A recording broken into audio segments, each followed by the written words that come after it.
बिस्मिल्लाहिर्रहमानिर्रहीम अस्सलाम वालेकुम। एक्सपोज द डिजीज़ के एक और वीडियो लेक्चर में आज मैं आपके सामने शॉक की बीमारी बताऊंगी। आप में से बहुत सारे लोगों को पता है कि शॉक क्या है और बहुत सारे लोगों को ज़िंदगी में एक बार सदमा लगा है। इसकी नौइयत क्या होती है, ये किस किस्म का होता है, ये किस लोगों को लगता है। शॉक को उर्दू में कहते हैं सदमा, ठीक है, सदमा, ठीक है, इसको कहते हैं सदमा। बहुत सारे लोगों को लगा होगा, आई नो। इसकी क्या नोयत है वो सब मैं आपको डिस्कस करेंगे इस लेक्चर में। लेकिन इससे पहले आप सब लोगों से रिक्वेस्ट है, प्लीज़ मेरा यूट्यूब चैनल सब्सक्राइब करें, लाइक करें, क्योंकि आपके एक लाइक करने से मेरी बहुत ज़्यादा हौसला अफजाई होगी। तो चलिए टाइम वेस्ट किए बगैर वीडियो की तरफ चलते हैं। Shock is a medical emergency. Shock क्या है? एक मेडिकल इमरजेंसी होती है, ठीक है, मेडिकल इमरजेंसी, मेडिकल इमरजेंसी, ठीक है, एक मेडिकल इमरजेंसी होती है shock. Shock is a medical emergency in which organ tissue of the body are not receiving adequate blood flow. अब शॉक में क्या होता है? एक मेडिकल इमरजेंसी होता है, ये हमारे बॉडी के किसी भी पार्ट में हो सकता है जिसमें हमारे बॉडी का जो पार्ट है वो ऑक्सीजन रिसीव नहीं कर रहा होता है। हम इस कंडीशन को शॉक कहते हैं। शॉक के बहुत सारे टाइप हैं, जैसे मैंने आपको बताया, बहुत सारे नौयत हैं। कार्डियोजेनिक शॉक, मतलब जो हार्ट में, हमारे दिल में भी सदमा हो सकता है। उसके अलावा हाइपोवेल्मिक शॉक कहते हैं, जो ब्लड में, हमारे ब्लड की वॉल्यूम में हो जाए उसे हाइपोवेल्मिक शॉक कहते हैं। उसके अलावा एनाफिलाइटिक शॉक है, जो एलर्जिक रिएक्शंस के वजह से होता है। कभी कभी हमें बहुत ज़्यादा सफोकेशन की वजह से जो है ना वो शॉक होती है, ठीक है। उसके अलावा सेप्टिक शॉक, मतलब इन्फेक्शन की वजह से भी होती है। न्यूरोजेनिक शॉक्स, जो कभी कभी हमें सदमा लगता है न्यूरली, मेंटली, उस शॉक को न्यूरोजेनिक शॉक कहते हैं। किसी के डेथ का सुनकर वगैरह वगैरह हमें शॉक लगता है। अब देखिए शॉक के साइंस एंड सिम्टम क्या है। शॉक में हमें एंग्जाइटी होगी, बहुत ज़्यादा डर लगेगा। उसके अलावा नाजिया और उल्टी होगी। शॉक की कंडीशन में जो है हम अनकॉन्शियसनेस हो जाएंगे, ठीक है। शॉक में हम क्या होंगे? अनकॉन्शियस। शॉक में हम होंगे अनकॉन्शियस, ठीक है, हम अनकॉन्शियस होंगे। अनकॉन्शियस ऐसी कंडीशन जिसमें ना हम बोल सके, ना बात कर सके, ना कुछ कह सके, ना कुछ सुन सके, उसको कहते हैं अनकॉन्शियस, ठीक है। शॉक में हमें अनकॉन्शियसनेस होगी। उसके अलावा चेस्ट पेन, हमारे चेस्ट जो है उसमें बहुत ज़्यादा दर्द होगी। उसके अलावा हमारी जो ब्रीथिंग है वो बहुत स्लो होगी। लास्ट वीक में हेल्थ असाइनमेंट करने अपने क्लिनिक पर गई। वहाँ पर मैंने एक पेशेंट को असाइन किया। जब उसकी अस्कल्टेशन की तो उसको असल में उसको शॉक था। तो अस्कल्टेशन में क्या हुआ, जब मैंने उसको अस्कल्टेट किया तो उसकी जो हार्ट साउंड थी वो मुझे बिल्कुल नहीं आ रही थी। वो इतनी, उसकी जो हालत थी क्रिटिकल थी, वो शॉक की पेशेंट थी कि उसकी ब्लड प्रेशर जो है वो भी तक हमें मैयर नहीं हो पा रही थी। उसके अलावा स्लो ब्रीथिंग, उसकी ब्रीथिंग बहुत ज़्यादा स्लो थी, ठीक है।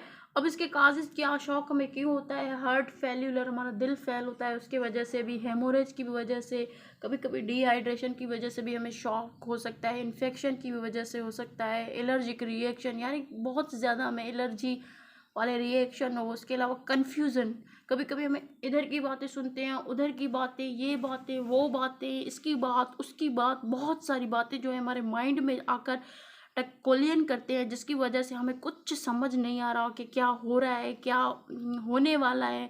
उस वक्त भी हमें शॉक होता है। उस शॉक को जो है वो न्यूरोजेनिक शॉक कहते हैं, मतलब कि हमें कुछ समझ ना आए, इधर उधर की बातें, ये क्या हो रहा है, क्यों हो रहा है, ठीक है। उसके अलावा वीक एंड एब्सेंट पल्स, हमारे पल्स जब वीक होंगे, एब्सेंट होंगे, हम यहाँ से ऐसे पल्पिटेशन करते हैं पेशेंट की तो उनके पल्स देखते हैं।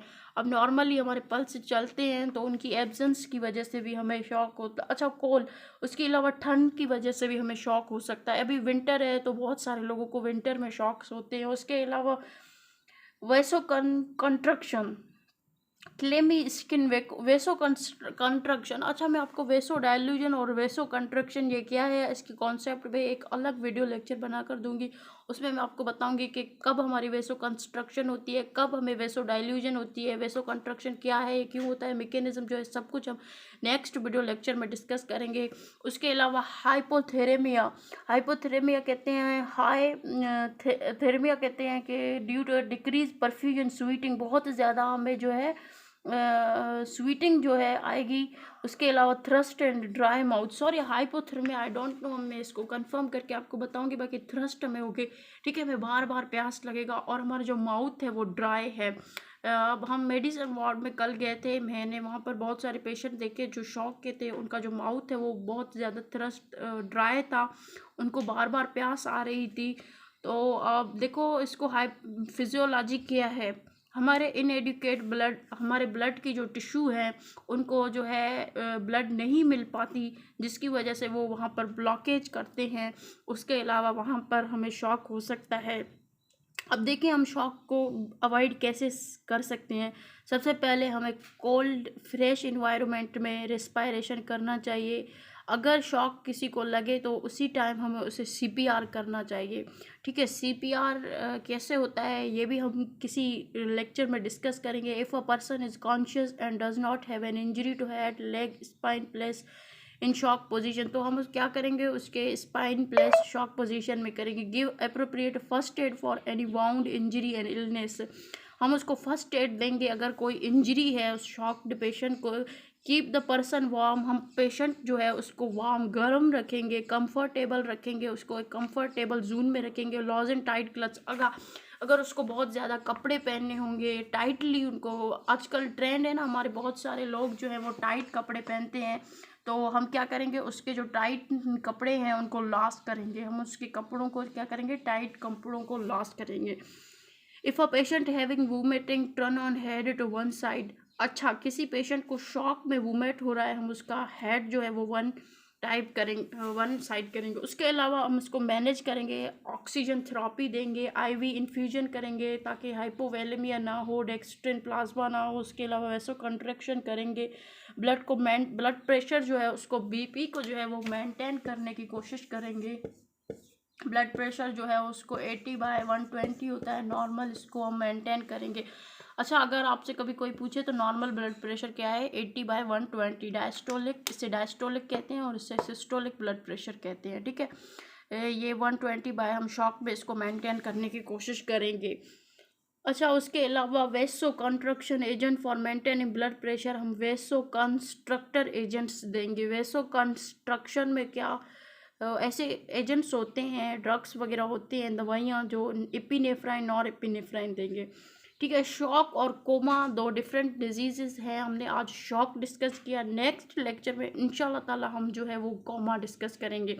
आई होप आपको ये वीडियो अच्छी लगे, अगर अच्छी लगे तो सब्सक्राइब करें, ज़्यादा अच्छी लगे तो लाइक करें, ज़्यादा अच्छी लगे तो सब्सक्राइब करें। मैं बहुत मेहनत करके, हार्ड वर्क करके ये वीडियोस आपके लिए बना रही हूँ, तमाम बीमारियों को एक्सपोज कर रही हूँ, तो प्लीज़ लाइक तो एक बनता है। खुदा हाफिज़।